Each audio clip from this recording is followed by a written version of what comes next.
This video is made possible thanks to InVideo AI. More details coming up soon. Claro que el cartel de los soles no es una empresa registrada en una cámara de comercio, claro que no. Ese es el nombre que se le da a esa estructura narcocriminal que tiene hoy el gobierno venezolano. A lot has happened following the Chavista fraud of 28th of July, while the death toll exceeds 20 people and the arrests continue. There are those who already believe that Chavismo has managed to weather the storm. Nicolás Maduro hopes to rule for 6 more years, even though it's clear that the overwhelming majority of Venezuelans want him far away, to put it mildly. Of course, this is something that can only be achieved through repression. Repression and more repression. Because the truth is that Chavismo is at its lowest. The crisis, international discredit, and frustration are taking their toll on a regime that, to be honest, if it continues, it is only because of the inertia of violence and the state apparatus. Maduro doesn't hesitate in sending his death squads to arrest opponents. The problem is that this time the cost may be much higher for him, for his entourage, and in general, for all Venezuelans. Take a look at the following survey. In April of this year, 4 out of 10 Venezuelans were seriously considering emigrating from the country if Maduro managed to hold on to power. If the Venezuelan diaspora already comprises 7 million people, imagine adding 7 million more in the coming months. It's really crazy, and naturally, the rest of the countries in the region are not happy about the prospect of receiving millions and millions more Venezuelans. Among other things, because they could saturate their public systems and create a lot of problems with the local population. But this is only one of the many catastrophes brought about by the Bolivarian regime.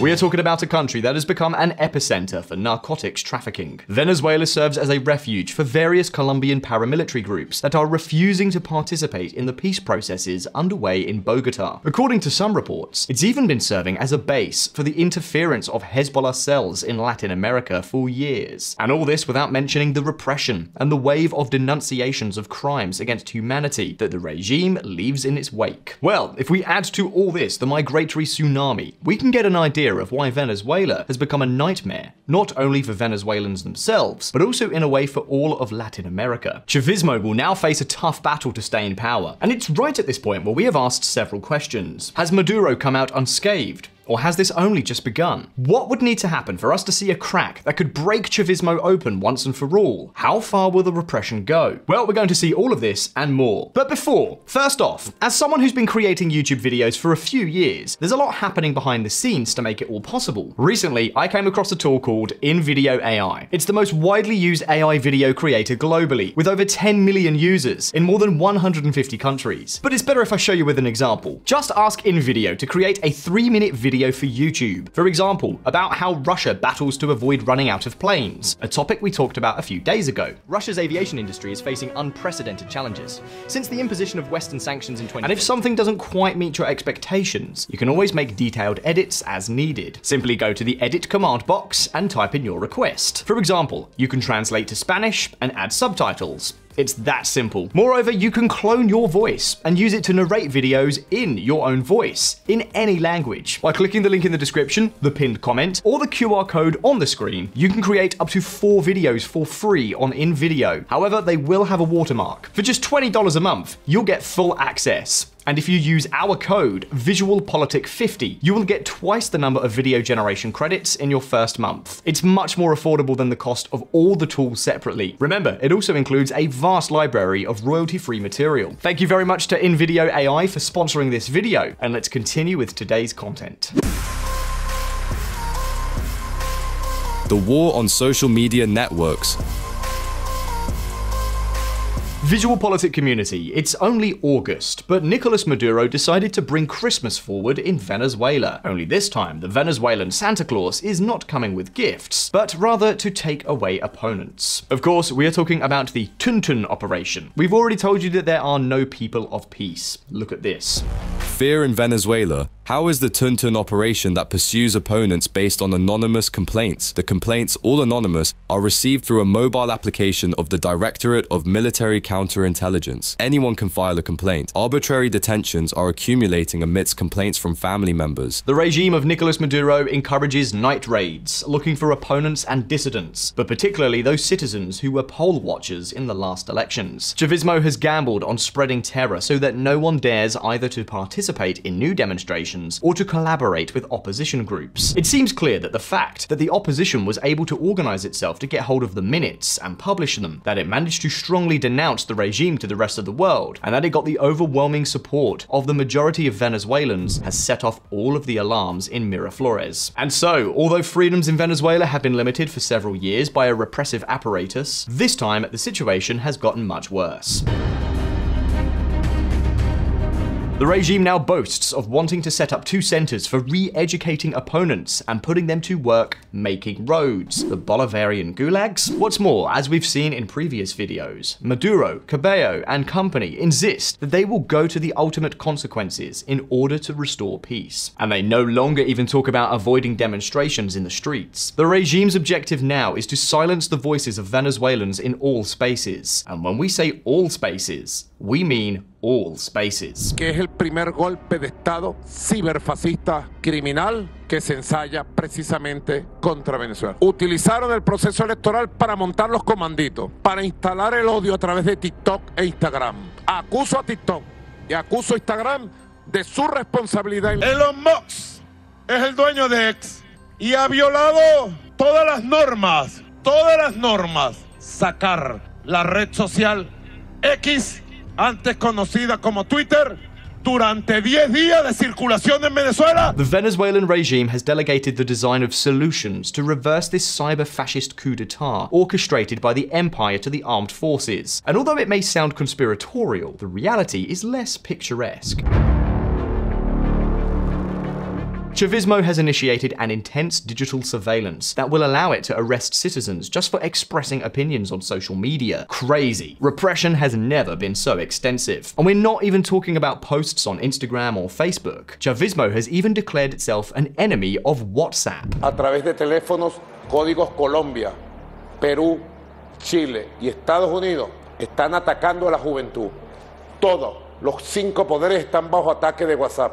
Yo lo voy a hacer voluntario. Hazlo tú también. Ya saben, todos los nos comunicamos por WhatsApp, nos comunicaremos ahora por WeChat y Telegram. Y seremos felices.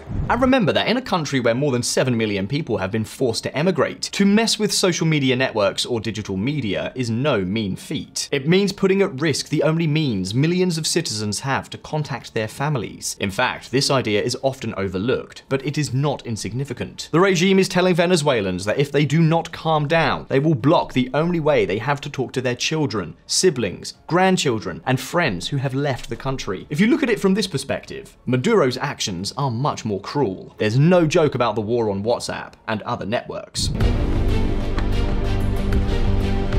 VisualPolitik community, in view of what has been seen, if Maduro does remain in power, the outlook is very dark. Unfortunately, we do not have much good news to report. The tyrants who rule Venezuela are a kind of drug cartel, and that gives us little hope that we will see them leave power voluntarily. We all wish for it, but it is hard to get our hopes up. Now, we're not here to deliver bad news. Not all scenarios are tragic. Keep in mind that if the regime has reacted so aggressively, it is precisely because it has been wounded. No animal jumps unless it feels it is being stalked. But are there really cracks in the regime that we are overlooking? Pay attention. Olive green hope? Apart from all the legal and administrative tricks that the regime is trying to put in place, we all know which is the key institution for the support of the government. We are talking, of course, about the comrades in olive green, the beloved and esteemed Venezuelan military. You don't have to be an expert in political analysis to know that authoritarian processes always need the complicity of arms, and Venezuela is certainly no exception. Since the Hugo Chavez era, the armed forces have undergone a profound process of intense politicization. For more than 2 decades, military promotions have only taken place for political reasons. Si en algún lugar en Venezuela hay fuerza revolucionaria contenida en los cuarteles de Venezuela, desde los generales hasta los soldados rasos. This has made the military a caste aligned with Nicolás Maduro. And we aren't just talking about connections linked to power or the management of key ministries. The link goes much further. Es que yo creo que a las cosas hay que llamarlas por su nombre.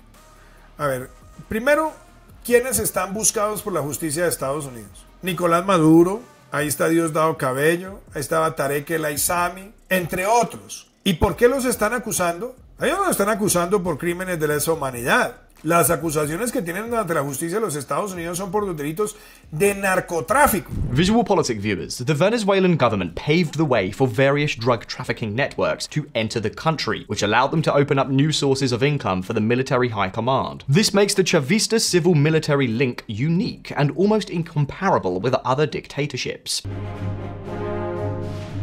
In the case of other authoritarian processes, the military world and the political world complement each other around the ambition to accumulate power. But in Venezuela, the existence of common businesses makes maintaining the dictatorship an end that many pursue for financial and economic reasons. That is why, although it pains us to say it, sometimes appealing to the feeling of military patriotism is nothing more than empty words for the military hierarchy. This is particularly crucial with Vladimir Padrino Lopez, the current Minister of Defense, who has held that position since 2013. If this general has been allowing all of Maduro's institutional outrages for more than a decade, why would he change his mind just now? What are the real chances that the military will let go of Chavismo's hand? Well, in order to understand where a tipping point may appear in the military world, we must first understand who the military is. As we have already told you, the olive green boys have thousands of shady deals that make the regime an immense source of wealth for them. Nevertheless, this abundance has not reached the entire military establishment. Over time, only the upper echelons have benefited from the regime. This has caused the middle ranks to witness a style and standard of living in their superiors that is incompatible, first with military honor, and second, with the economic situation the country is going through. Que lo único que le queda como soporte es un número de militares muy reducidos del alto mando. Es lo único que le queda. Porque incluso la base de nuestras Fuerzas Armadas, de nuestros cuerpos de policía, del Partido Socialista Unido de Venezuela no están con él. And let's see, the families of the military who are not hooked up to the regime's businesses suffer exactly the same hardships as the rest of Venezuelans. Power, water and gas cuts, lack of security, the deterioration of the health and education systems are issues that do not distinguish between civilians and the military. Although obviously if you are a loyal revolutionary general with business in customs and state-owned enterprises, then you'll have money to evade these difficulties. But if you are not, then logically, no. That is why, for many in the middle ranks, the 28th of July election was, in a way, an opportunity to change that reality. It's possible that after years and years of shady business dealings, the military leadership has developed a kind of oligarchy unsympathetic to the middle ranks. The hope that this means that just at a time when the regime needs an extensive repressive machinery, control over military units may not be guaranteed. Think of it this way: is it possible to govern a country with only the support of 20% of the population? In theory, yes, but only if the entire military repressive apparatus is loyal to you. And it is precisely this loyalty that could be breaking down due to the lack of generational replacement and the process of politicization in the armed forces. Back in January of this year, more than 30 Venezuelan military personnel were arrested for conspiring against the government system, according to official versions of the Ministry of Defense. The ranks of these officers ranged from major generals, colonels, and lieutenant colonels to sergeants. In other words, middle ranks that are not part of the military leadership. Perhaps we are seeing some light at the end of the tunnel. But take note, any kind of military breakout that takes place in Venezuela will have one major logistical problem. Obviously, it is very difficult to organize an insurrection of middle ranks without them being led by a member of the military high command who unifies them. The fact that the bulk of the subordinates in the armed forces are dissatisfied makes Maduro a very vulnerable leader to any military slip. That is to say, it leaves him exposed to a contagion effect if any particular unit decides to revolt or disregard his authority. In recent weeks, Nicolás Maduro Moros has demonstrated his power over the Venezuelan state and the Venezuelan armed forces, but that does not mean that everything is stitched up. He managed to carry out a crude fraud and had prosecutors, judges, and generals applaud his little joke, and they didn't hesitate in pointing their weapons against those who don't share the enthusiasm for a new Chavista 6-year term. Repression is now worse than ever, but this doesn't mean that it is a sustainable way of governing. The 28th of July result increased the cost of governing the Venezuelan dictatorship dictatorship. For now, Maduro has been chest thumping. The question is whether he will be able to resist a persistent civilian organization and a military base with doubts about its current situation. But now it's your turn. What do you think is going to happen with the Venezuelan situation? Is the consolidation of the dictatorship imminent, or, on the contrary, is the rupture closer than we imagine? Is it possible that friction within the military world could push Maduro to look for a way out? Leave us your thoughts below in the comments and let's start a debate. And very important, if you like this video, please hit the like button and subscribe to VisualPolitik if you haven't already done so. As always, thank you very much for being there. All the best, take care, and until next time.